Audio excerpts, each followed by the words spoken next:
जनवों से ज्यादा हम प्यार कोईनी, तोरे चलते बाबूजी से मारे खैनी। तोरा खट हम बानो कोईनी।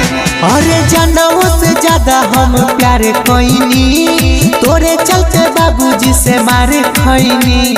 तजोरे हरा जाई बदल बेवफाई, काहे इतना सतावता रे। नया साल में बना के नया यार बदले ही नकार, अब हम के भगावता रे। नया साल में बना के नया यार बदले ही नकार, अब हम के भगावता रे।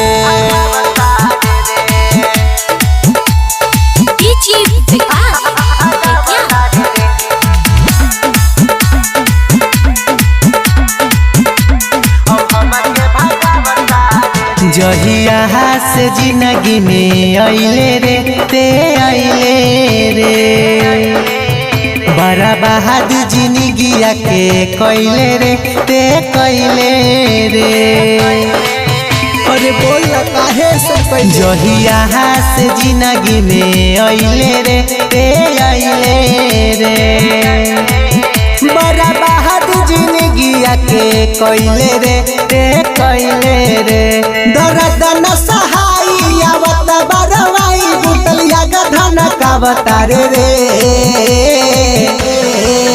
नया साल में बना के नया यार बदले ही नकार, अब हम के भगावता रे। नया साल में बना के नया यार बदले ही नकार, अब हम के भगावता रे।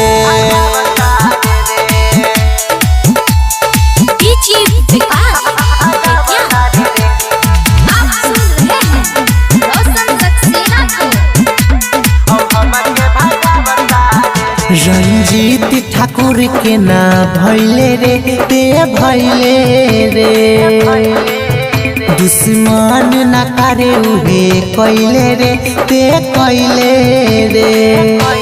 अरे बोल कौन चीज के कमी रहा। रंजीत ठाकुर के ना भैले रे ते भैले रे,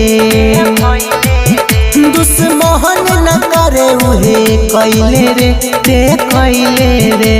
तारा उसना बाबू दिलवा पकड़ले काबू, मनवा के समझावता रे।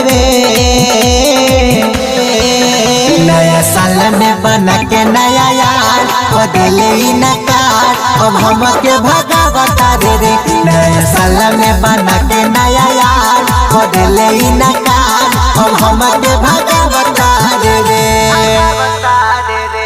Angika recording studio, Rupauli, Purnia, Bihar.